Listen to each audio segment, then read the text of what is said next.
Last video में हमने पढ़ा कि एलपीपी को सिंप्लेक्स मेथड से कैसे सॉल्व करते हैं। अब हमारे पास जब हम सिंप्लेक्स मेथड से सॉल्व करते हैं तो हमारे पास कुछ कॉम्प्लिकेशंस आती हैं, उसे हम वन बाय वन डिस्कस करेंगे। सबसे पहले क्या होता है हमारे पास कि जो हमारे पास प्रॉब्लम होती है एलपीपी वो मैक्सिमाइज जेड में जैसे हमारे पास है, तो जो हमारे कंस्टेंट्स हैं उसके बाद जो वेरिएबल्स हैं वो क्या होते हैं, हमेशा greater than equals to zero होते हैं। अब अगर हमें ये कह दिया जाए कि वो greater than equals to zero ना है, कि मतलब कोई एक ऐसा है जो जीरो, पॉजिटिव और नेगेटिव तीनों वैल्यू लेता हो, तो उस वेरिएबल को हम क्या कहते हैं, अनरेस्ट्रिक्टेड वेरिएबल। ठीक है, तो ये पहले कॉम्प्लिकेशन है। इसको कैसे रिजॉल्व करते हैं अब देखते हैं। ठीक है, जैसे हमारे पास प्रॉब्लम है maximise z equals to x1 plus 3x2 such that ये हमारे पास कंस्ट्रेंट्स है लेस देन इक्वल्स टू में। अब हमें कहा गया है कि x2 is greater than equals to zero. इसने x2 के बारे में तो बताया, x1 के बारे में नहीं बताया। इसका मतलब यहाँ पे x1 क्या है, x1 इज अनरेस्ट्रिक्टेड। अनरिस्ट्रिक्टेड का मतलब है उसकी वैल्यू जीरो भी हो सकती है, नेगेटिव भी हो सकती है और पॉजिटिव भी हो सकती है। ठीक है, इस केस में अब हम अपनी स्टैंडर्ड फॉर्म में कैसे कन्वर्ट करें, हमें इसको तो अनरिस्ट्रिक्टेड को greater than equals to zero बनाना पड़ेगा, यानी कि जो हमारे वेरिएबल है वो नॉन नेगेटिव तो होने चाहिए। तो देखो इसको कैसे रिजॉल्व करते हैं। जब भी हमारे पास आएगा कि x1 इज अनरिस्ट्रिक्टेड या x2 या दोनों ही अनरिस्ट्रिक्टेड हो, तो जो भी वेरिएबल अनरिस्ट्रिक्टेड है उसे किस फॉर्म में लिखोगे। यहाँ पे x1 अनरिस्ट्रिक्टेड है तो x1 equals to x1 dash minus x1 double dash. इसको याद रखना, जब भी वेरिएबल अनरिस्ट्रिक्टेड हो उसको इस सब्ट्रैक्शन के फॉर्म में लिखेंगे। ठीक है, अब जो हमारी एलपीपी बन के आई, देखो क्या बन गई। तो हमारी एलपीपी अब क्या बन गई, देखो maximise z equals to x1 की जगह हमें क्या पुट करना है, x1 dash minus x1 double dash. तो यहाँ x1 dash minus x1 double dash plus 3x2। हमारे पास कंस्टेंट x1 की जगह पे क्या लिखना है, x1 dash minus x1 double dash plus x2 less than equals to 2। अब यहाँ पे भी x1 की जगह पे x1 dash minus x1 double dash plus x2 is less than equals to 4। अब यहाँ पे क्या होगा, x2 तो ग्रेटर देन जीरो था, अब ये दोनों भी हमारे क्या होते हैं, x1 dash and x1 double dash is greater than equals to zero. ठीक है, हम ये कंडीशन लेके चलते हैं। तो अब हमारे पास क्या बन गई problem, x1 dash x1 double dash x2 is greater than equals to zero. अब हमारे पास जो एलपीपी आई है ये हमारी एलपीपी जैसी है, इसकी सारी कंडीशंस को फॉलो करती है। ठीक है, ये सारे हमारे पास क्या हो गए, नॉन नेगेटिव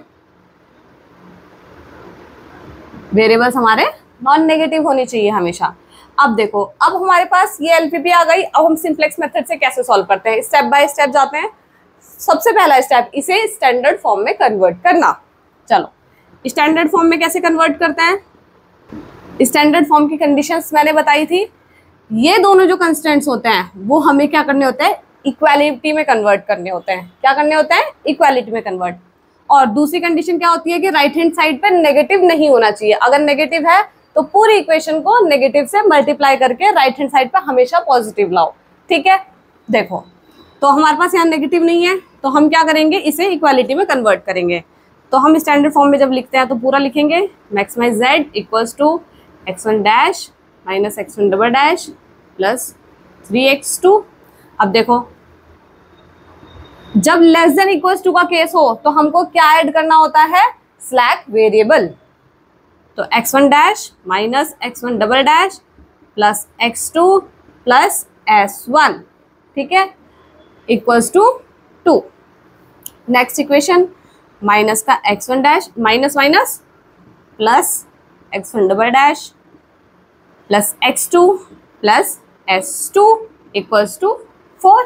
ठीक है, अब इनको कैसे लिखते हैं, x1 dash x1 double dash x2। अब हमारे पास s1 s2 भी आ गए, इनको भी हम क्या लेते हैं, s1 s2 greater than equals to zero. अब ये दोनों हमने ऐड करे, इसे हम मैक्सिमाइज z में भी ऐड करेंगे ऑब्जेक्टिव फंक्शन में। तो किस कोफिशिएंट के साथ, जीरो कोफिशिएंट के साथ, 0 s2। अब हमारी जो एलपीपी है वो स्टैंडर्ड फॉर्म में कन्वर्ट हो गई है। This is the first step. अब सेकंड स्टेप में क्या करते हैं, हम इनिशियल सिंपलेक्स टेबल बनाते हैं। क्या बनाते हैं, इनिशियल सिंपलेक्स टेबल। चलो अब बनाते हैं इनिशियल सिंपलेक्स टेबल।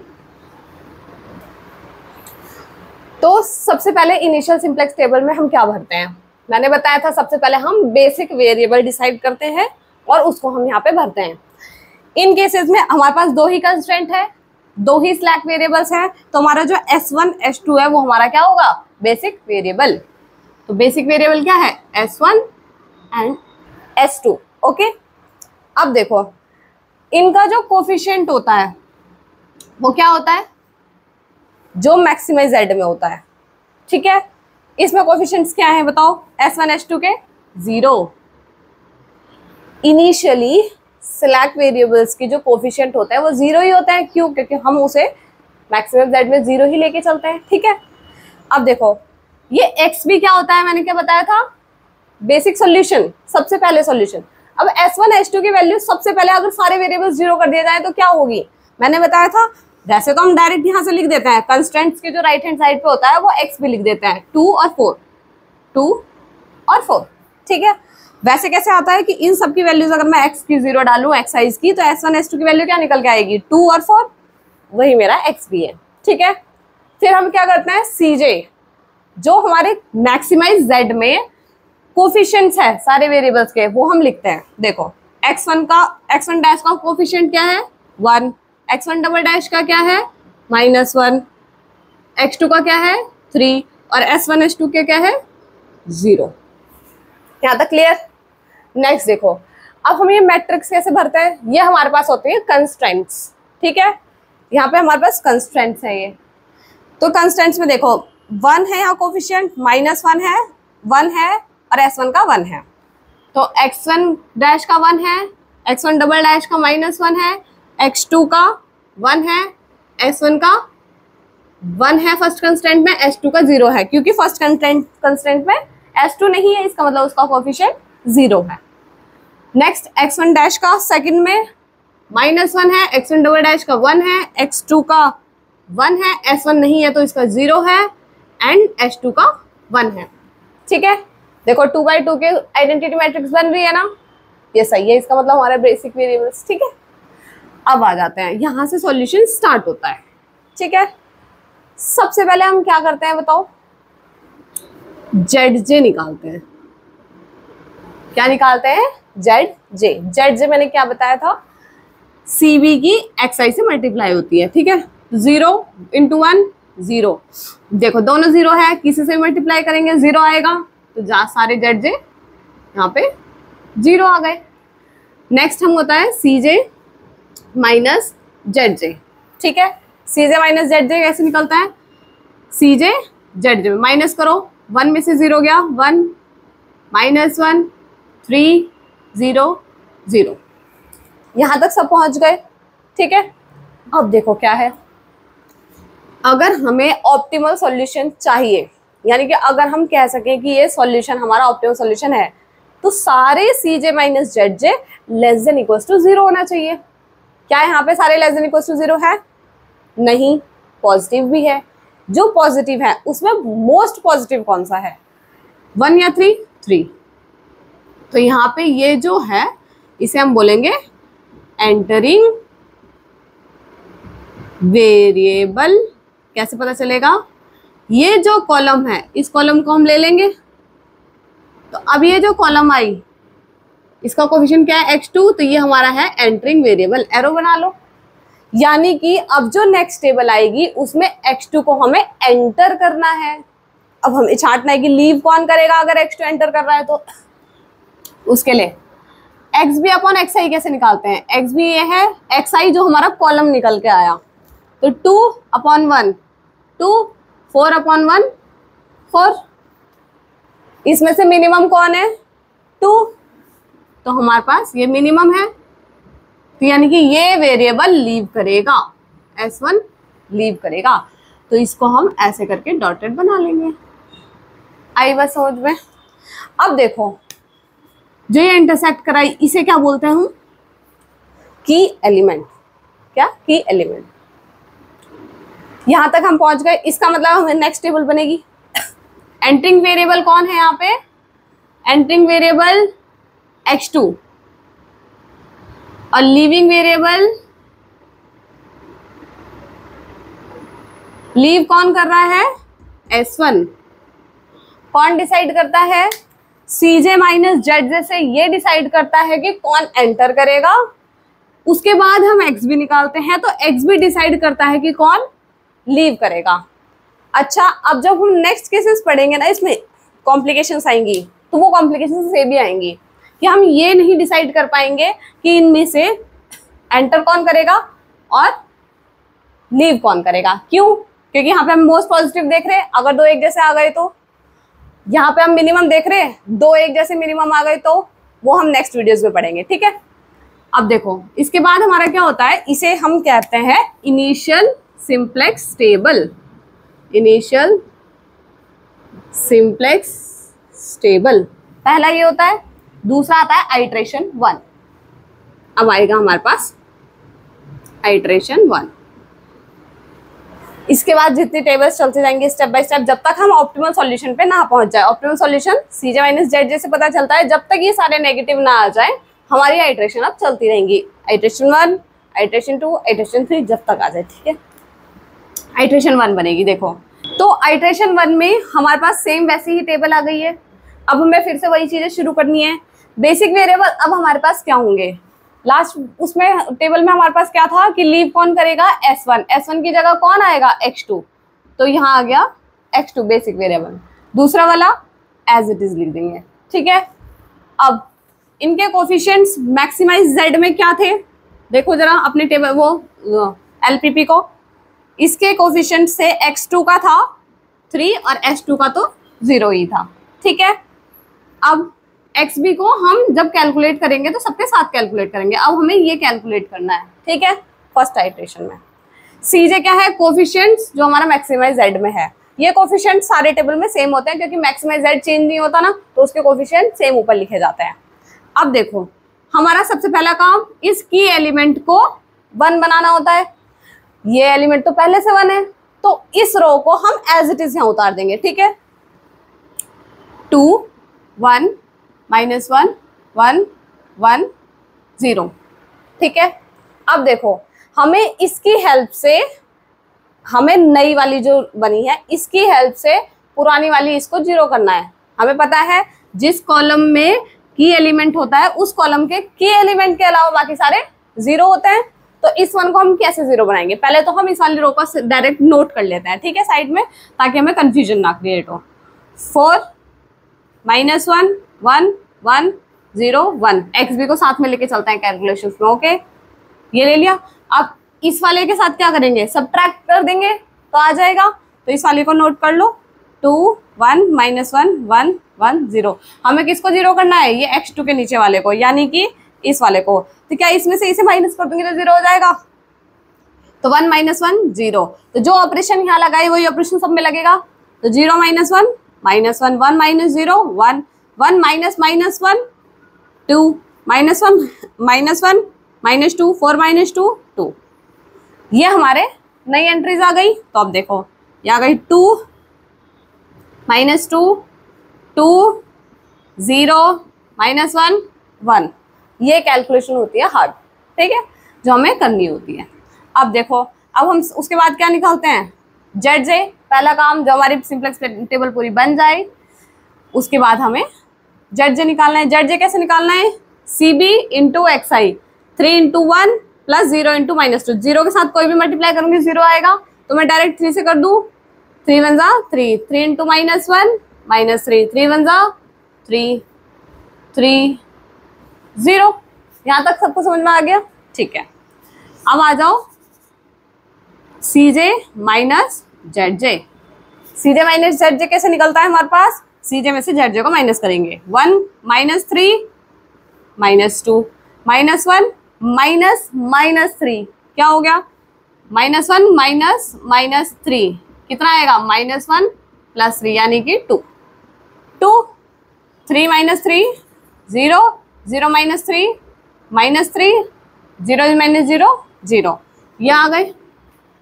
क्या हम ऑप्टिमल सॉल्यूशन तक पहुंचे, क्या ये सारे नॉन नेगेटिव है, नहीं, एक हमारे पास आ गया पॉजिटिव। अभी हम ऑप्टिमल सॉल्यूशन तक नहीं पहुंचे, हमें नेक्स्ट आइटरेशन भी बनानी पड़ेगी। तो ये क्या डिसाइड करता है हमें कि कौन सा वेरिएबल एंटर कर रहा है। तो कौन सा वेरिएबल एंटर कर रहा है, x1 डबल डैश, ये हमारा एंटर करेगा। जब एंटरिंग वेरिएबल का पता चल जाए, ठीक है, जब इसका पता चल जाए, अब हम निकालते हैं minimum xb upon xi, xb upon xi 2 upon -1 -2। Negative को हम इग्नोर करते हैं, हमें चाहिए होता है मिनिमम पॉजिटिव, ठीक है।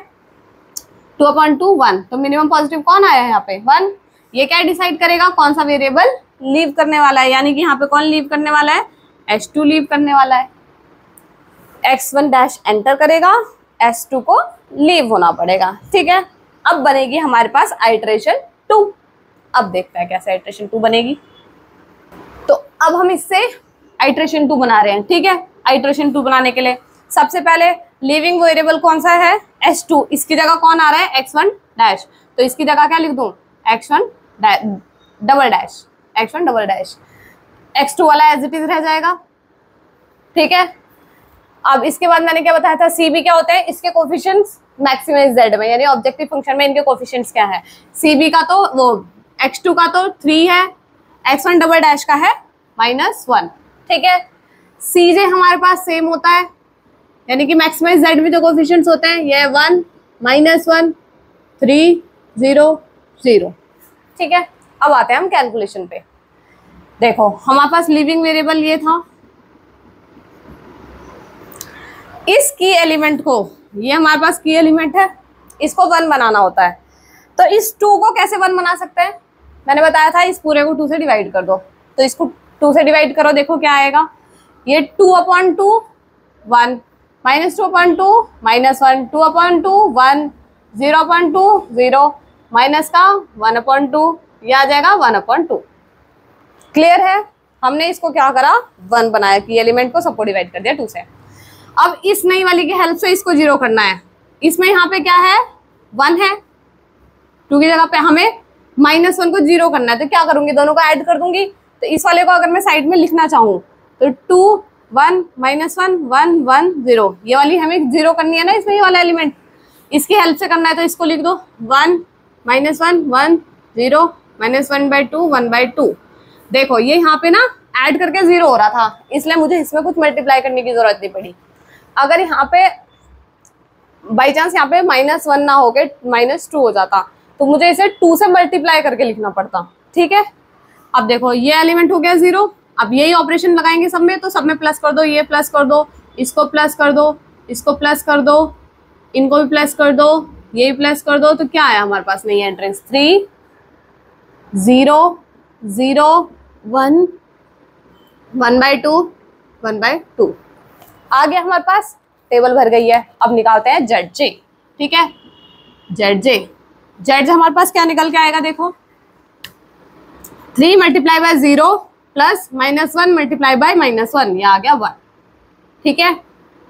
3 × 0 -1 × 1 -1, 3 × 1 -1 × 0 3, 3 × 1/2 यानी कि 3/2 प्लस -1 × -1/2 यानी कि प्लस का 1/2, ये आएगा 2, ये 2, 3 × 1/2 यानी कि 3/2 माइनस 1/2 यानी कि आएगा 1।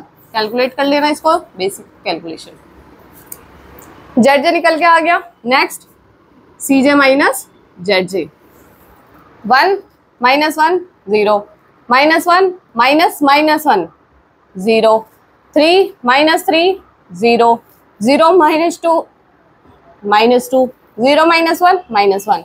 तो यहाँ पे CJ माइनस ZJ सारे नेगेटिव आ गए हैं, कोई इसमें पॉजिटिव रह गया नहीं, नेगेटिव एंड 0 है, इसका मतलब हम ऑप्टिमल सॉल्यूशन में पहुंच गए हैं। और हमारी वैल्यूज क्या है, x2 की वैल्यू आ गई 3 और x1 डैश की वैल्यू डबल डैश की वैल्यू आ गई 1।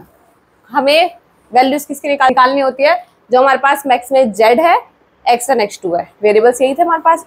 तो देखो x1 की वैल्यू क्या थी, हमने x1 को लेट करा था x1 dash minus x1 double dash, x1 नहीं आया, इसका मतलब उसका वैल्यू क्या है 0 0 -1, क्योंकि x1 डबल डैश की वैल्यू आई ये, फिर आ गई -1। यानी x1 की वैल्यू क्या निकल के आई हमारे पास, x1 की वैल्यू आ गई -1, x2 की वैल्यू आ गई 3, ठीक है। मैक्सिमाइज z क्या था हमारे पास, x1 प्लस 3x2, x1 की वैल्यू -1 प्लस 3 इंटू 3, 3 3 9, ये कितने आई 8।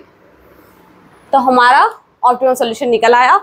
मैक्सिमम z की वैल्यू 8 आई हमारे पास, z की वैल्यू, x1 की वैल्यू -1, x2 की वैल्यू 3। नेक्स्ट वीडियो में हम अदर कैलकुलेशंस को सॉल्व करेंगे। Thank you.